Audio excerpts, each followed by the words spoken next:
Following feedback from previous hole-in-one videos, this time I've decided to include a guide as to how to make the hole-in-ones and whether or not the shot is actually useful. Remember to like the video if this helps you, drop me a comment below if you have something to say, and subscribe if you're interested in this content. So we start with hole number 1, and this route is going to be used in competitive games as well, because while you're going for the hole-in-one route, there's very little risk involved, so you may as well. What you want to do is aim as tight to that right hand side as possible without catching the grass, and go right up to that piece of farm equipment without touching it. This should bring the ball back down the slope and into the hole.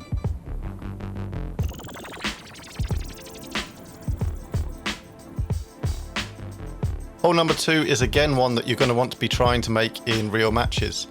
This time we want to stay just up to the right hand edge of that brown patch on the hill and give it enough power to make it up to the second tier of slope.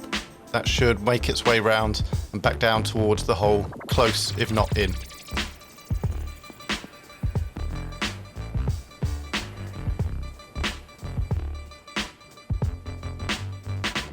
Number 3 is one you're going to see people attempting in match play.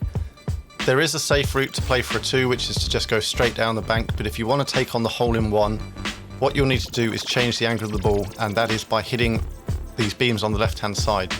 Timing is key here because it does slow down the descent of the ball, so you're going to be wanting to hit it with the windmill a little bit earlier in its cycle. If you get it right, you've got a good chance of bouncing back off the mill and towards the hole.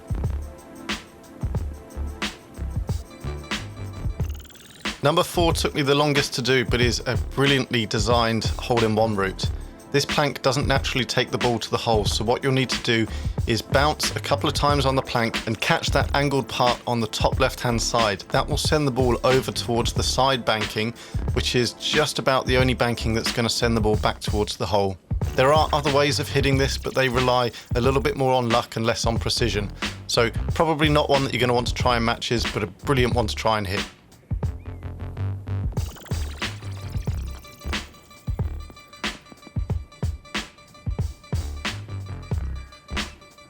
For number 5, in competitive matches, you're more likely to see jumping routes used, but this route to the right hand side of the windmill does allow the ball to get past in time.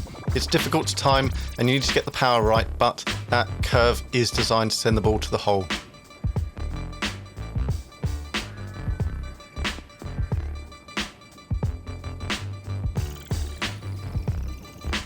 Number 6 was one of the first trick shots shown on this game.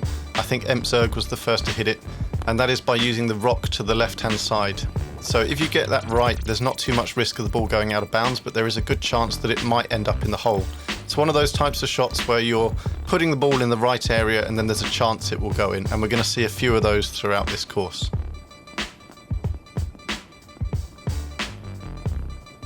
Hole 7 has a couple of routes. One is the more obvious that we'll come to in a moment, but first there is a jumping route down. So if you hop over the first section, take a little bounce in the middle and then send the ball down towards the green. Again, you're putting the ball into the right area and it might go in, it might not, so it's a little bit down to luck. The more logical route is the straightforward one.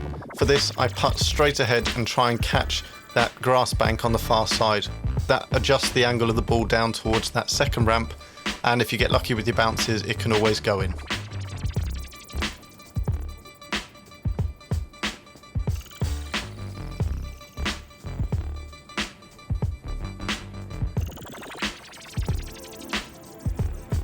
Number 8 is quite a tricky shot to hit and relies a bit more on luck than the previous shots we've seen. The easy shot to hit the ball into the sail and let it rest at the back end of the sail doesn't normally result in the hole-in-one. So for this one I use the rock just next to the tee box to chip it up and land the ball towards the inside end of the sail. Once you do this, there's a bit more chance that the chaotic bounces that happen afterwards result in the ball going towards the hole.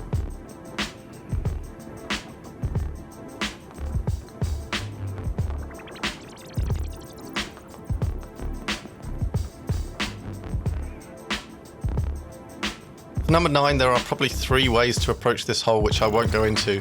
The hole-in-one can be achieved using the obvious route off the sail. The very first time I played this course, the first time I tried this hole, it actually went in, and so for this video what I've done is recreated that shot. Use the protective back panel of the windmill to deflect the ball towards the hole and make sure you've got enough power to clear the rocks immediately beneath you.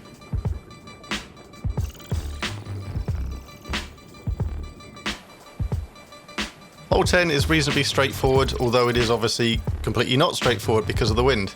There are a number of different powers that you can use and different lines to hit this shot, but if you aim more or less straightforward and just judge the power right, let the wind take the ball over towards the hole. When you're judging the wind, it's useful to note that the petals on the floor mark where the wind starts and ends, so it's only going to be curved between those two marker points.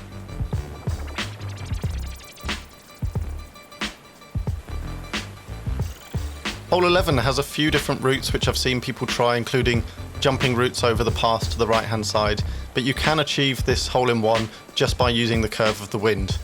Aim tight to the inside line and give it enough power to get a good swing round towards the hole, and there's a fair chance it will go in.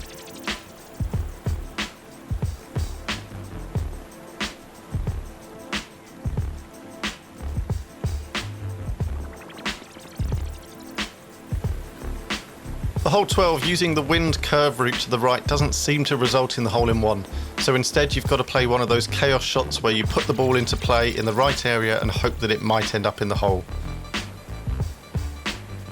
Use the rock immediately ahead of you to jump over into that final section and into the banking at the back, which hopefully will curve the ball for the hole-in-one.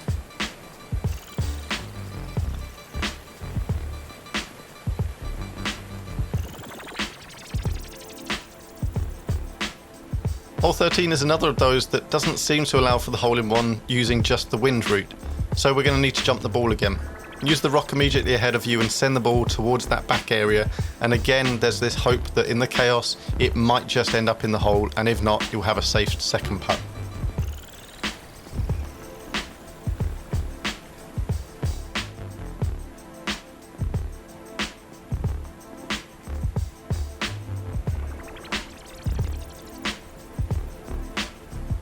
Hole 14 is again one of those chaos routes, and the hole-in-one route is very similar to the standard route that you'll want to play during matches anyway.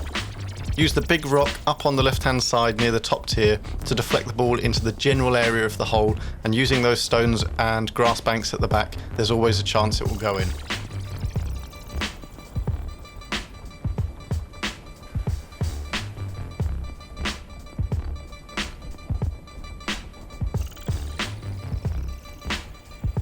On number 15, the wooden tunnel system doesn't seem to result in the hole-in-one no matter how many times I tried it. So instead, what I look to do here is lob the ball up from this stone at the back. From the tee area, look almost immediately backwards towards that stone edge, and you can see on the grass there's a point at which 3 or 4 surfaces converge. What you want to do is play over that point into the rock with enough power to lob the ball up, and again you're putting it in the general area of the hole, so there's always a chance it may go in, and hopefully you're safe if not for a second putt.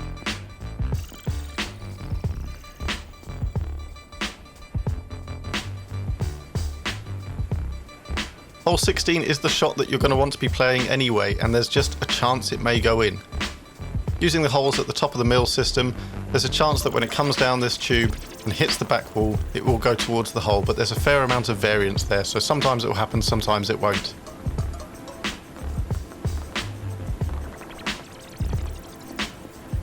Alternatively, you can go the stairs route, which doesn't seem to be as reliable, but maybe a little bit more fun if that's what you're into.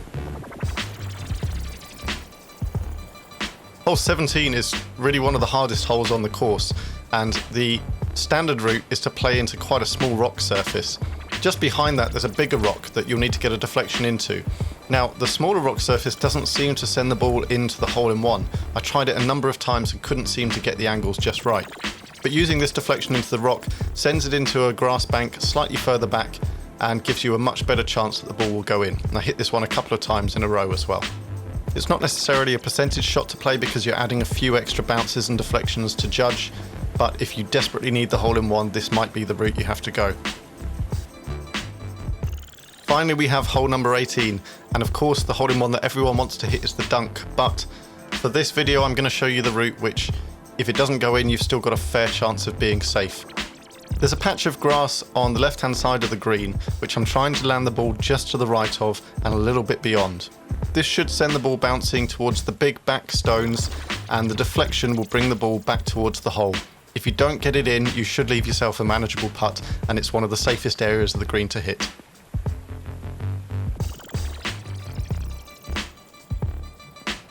So that's all 18 holes hole-in-one. I hope you've enjoyed the video. Please do subscribe if you haven't already. And as ever, here are some outtakes and near misses to play us out.